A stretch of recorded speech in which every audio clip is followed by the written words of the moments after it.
behind the burning monk. Photographer Malcolm Brownie, known for his shocking and iconic image of immol- immolating monk in Saigon, died on August 27, 2012, at the age of 81. Brownie was awarded as Pulitzer Prize for International Reporting as well as the World Press Photo of the Year 1963. In 2021, Brownie spoke with the Time International picture editor Patrick Whitty from his home in Vermont. Patrick Whitty, what was happening in Vietnam loading up to the day you took your famous photograph of Quan Duc's self-immolation? Malcolm Brownie, I have been in Vietnam at that point for a couple of years when things began to look ugly in central Vietnam. I took much greater interest in Buddhists of Vietnam than I had before because it seemed to me that they were to, because it seemed to me they were likely to be movers and shakers in whatever I turned up next. I came to be on friendly terms with quite a lot of monks who were leaders of the movement that was taking shape. Along with Along about springtime 1963, the monks began to hint that they were going to pull off something spectacular by the way of protest, and that would most likely be and that would most likely to be and that would most likely be a disembowelment of one of the monks or an immolation. Either way, it was something that we had to pay it, that we had paid and either way it was something we had to pay attention to. At that point, the monks were telephoning the foreign correspondents in Saigon to warn them that something big was going to happen. Most of the correspondents were kind of bored with that threat after a while and tended to ignore it. But I felt that they were certainly going to do something, that they were not just be buffling, that they were not just buffling. So it came to be that I was really only Western correspondent that covered that fatal day. PW, tell me about the morning. You certainly weren't expecting something so dramatic, but you felt drawn because of the call night before. MP. I had some hint that it would be something spectacular because I knew these monks were not buffling. They were perfectly serious about doing something pretty violent. In another civilization,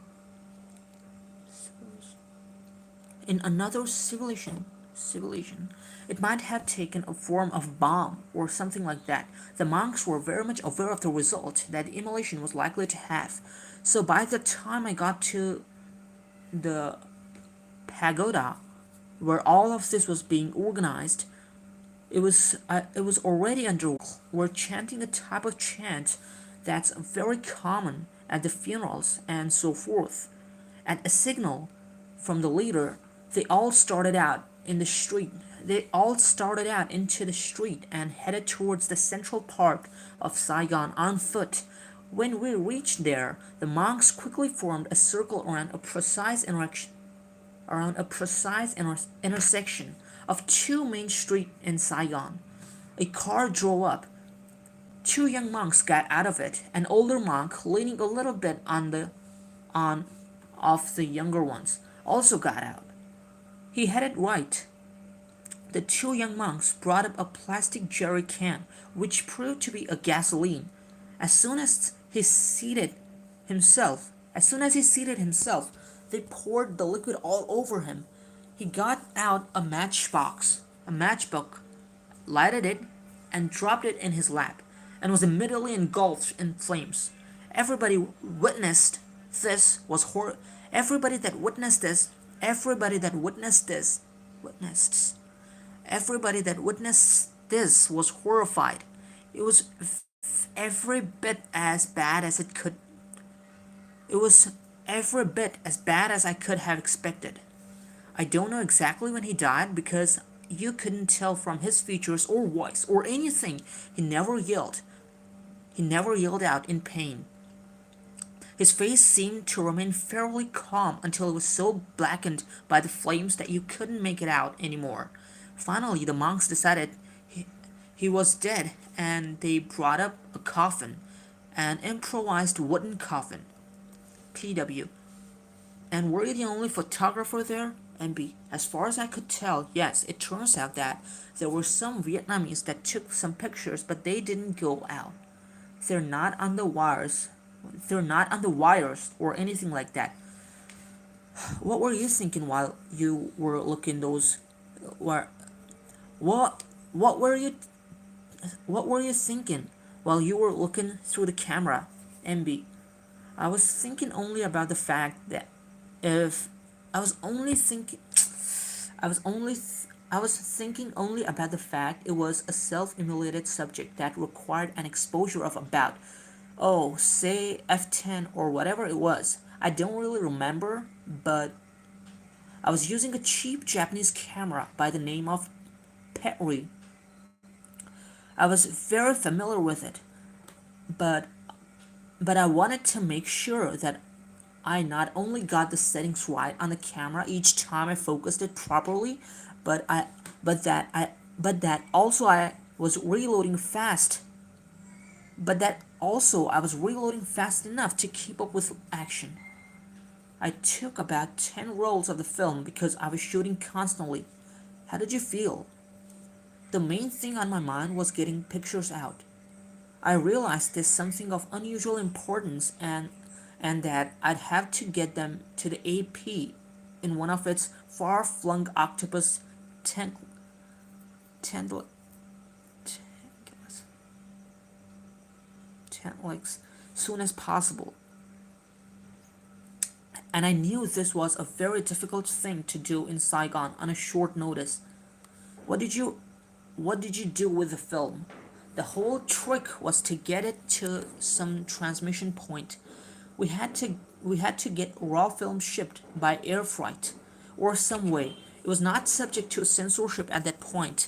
We used pigeon to get it as far as Manila, and in Manila they had the apparatus to send it by radio. When did you say when you said pigeon, what do you mean exactly? A pigeon is a passenger on a regular commercial flight whom you have persuaded to carry a little package for him. Speed was of essence obviously, so we had to get it to the airport.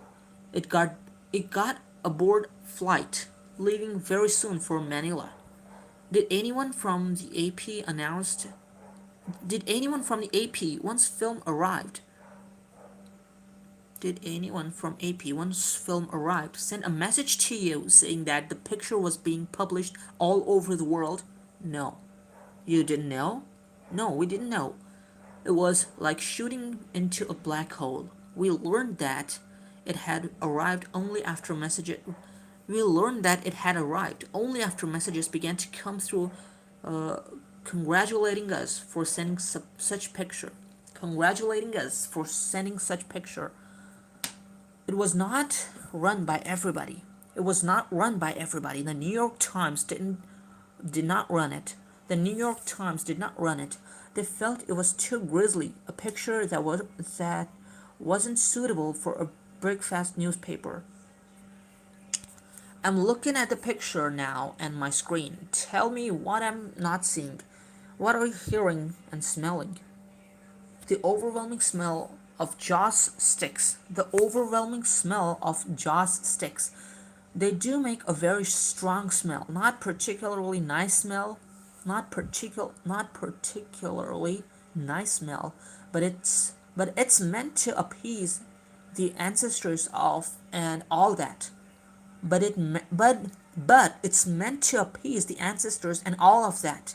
That was the overwhelming smell, except for the smell of the burning gasoline and diesel and the smell of burning flesh, I must say.